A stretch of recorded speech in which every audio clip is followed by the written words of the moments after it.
सोचिए, आप सुबह उठते हैं, फोन खोलते हैं और देखते हैं कि जो चैनल कल तक लाखों लोग देख रहे थे, आज वो अचानक गायब हो चुका है। बिना किसी चेतावनी और बिना किसी स्पष्ट कारण के सिर्फ एक ठंडा सा संदेश दिखाई देता है कि लीगल डिमांड के कारण ये कंटेंट भारत में उपलब्ध नहीं है। और यही वो बिंदु है जहां से भारत के डिजिटल स्पेस की सबसे बड़ी बहस शुरू होती है, क्योंकि ये सिर्फ एक चैनल या फिर एक यूट्यूबर की कहानी नहीं है, बल्कि ये उस सिस्टम की कहानी है जो धीरे धीरे ये तय करने लगा है कि आप क्या बोल सकते हैं, कितना बोल सकते हैं और किसके खिलाफ बोल सकते हैं। और इसी बहस के केंद्र में आता है नितिन गडकरी से जुड़ा वो मामला, यानी कि मुकेश मोहन का नाम। कंटेंट क्रिएटर जो 50 करोड़ रुपए का मानहानि नोटिस उन पर भेजा गया, जिसने पूरे देश में डिजिटल फ्रीडम और लीगल रिस्क को लेकर एक नई बहस को जन्म दे दिया है। यह मामला तब शुरू हुआ जब इन्वेस्टिगेटिव रिपोर्ट में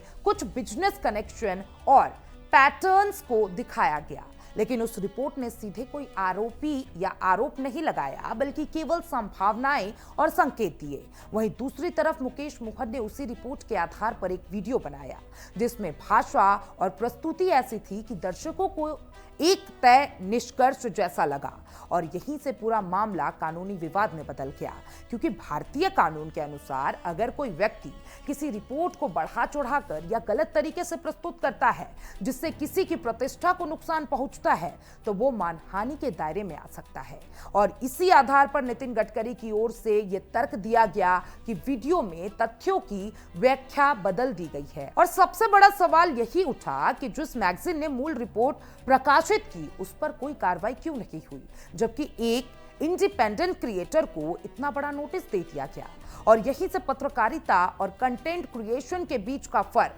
सामने आता है, क्योंकि स्थापित मीडिया संस्था अक्सर अपनी रिपोर्टिंग में सावधानी बरतते हैं, जैसे कि कथित, संभावित, रिपोर्ट के अनुसार जैसे शब्दों का उपयोग करते हैं, जबकि कई बार सोशल मीडिया जो कंटेंट में इन्हीं बातों को अंतिम सत्य की तरह पेश कर दिया जाता है, जो कानूनी रूप से जोखिम भरा हो सकता है। इसी के साथ भारत में डिजिटल कंट्रोल को लेकर एक और बड़ा पहलू सामने आता है, जो है आईटी एक्ट 2000 की धारा 69, जो सरकार को यह अधिकार देती है कि वो किसी भी ऑनलाइन कंटेंट को ब्लॉक कर सकती है अगर उसे लगता है कि वह राष्ट्रीय सुरक्षा, संप्रभुता या फिर पब्लिक ऑर्डर के लिए खतरा है। और सुप्रीम कोर्ट ने इस प्रावधान को सही भी ठहराया है, लेकिन यह शर्त रखी थी कि हर ब्लॉगिंग ऑर्डर लिखित होना चाहिए और प्रभावित पक्ष को कारण बताया जाना चाहिए। हालांकि डिजिटल अधिकार संगठनों का आरोप है कि कई मामलों में यह पारदर्शिता नहीं दिखाई जाती और लोगों को सिर्फ एक सामान्य मैसेज देकर उनका अकाउंट हटा दिया जाता है। और पिछले कुछ वर्षों के आंकड़े भी इस दिशा की ओर इशारा भी करते हैं, जहां टेक डाउन ऑर्डर्स में भारी बढ़ोतरी हुई है और सोशल मीडिया प्लेटफॉर्म जैसे कि मेटा, एक्स और हजारों अकाउंट्स हटाने या ब्लॉक करने के निर्देश दिए गए हैं। वहीं कई इंडिपेंडेंट चैनल और प्लेटफॉर्म्स जैसे न्यूज चैनल या फिर फैक्ट चेकर्स और सोशल मीडिया पेज भी इस कार्रवाई का शिकार हुए हैं, जिससे यह बहस और तेज हो गई है कि क्या ये कदम वास्तव में सुरक्षा के लिए है या फिर आलोचनात्मक आवाजों को नियंत्रित करने के लिए इस्तेमाल हो रहा है। अब सरकार का पक्ष है कि डिजिटल प्लेटफॉर्म पर फेक न्यूज, प्रोपेगेंडा और भ्रामक जानकारी तेजी से फैलती है, जिससे सामाजिक तनाव और सुरक्षा के जो खतरा है वो पैदा हो सकता है। इसलिए कंटेंट को नियंत्रित करना जरूरी है। वहीं दूसरी तरफ आलोचकों का कहना है कि अगर बिना स्पष्ट कारण बताए कंटेंट हटाया जाता है तो ये अभिव्यक्ति की स्वतंत्रता के लिए खतरा बन सकता है, क्योंकि लोकतंत्र में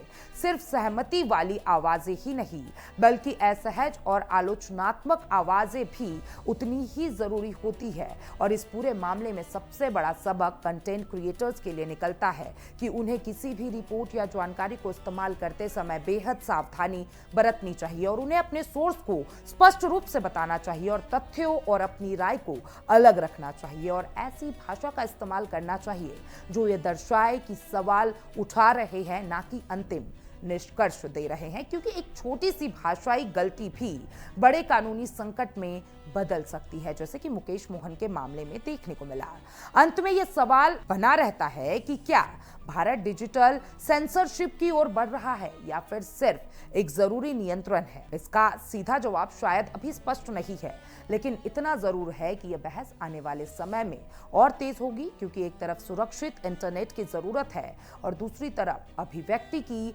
आजादी भी उतनी ही महत्वपूर्ण है, और इन दोनों के बीच संतुलन बनाना ही सबसे बड़ी चुनौती है। इसलिए आज हर कंटेंट क्रिएटर और हर दर्शक के लिए यह समझना जरूरी है कि डिजिटल दुनिया में आजादी के साथ जिम्मेदारी भी उतनी ही बड़ी हो जाती है।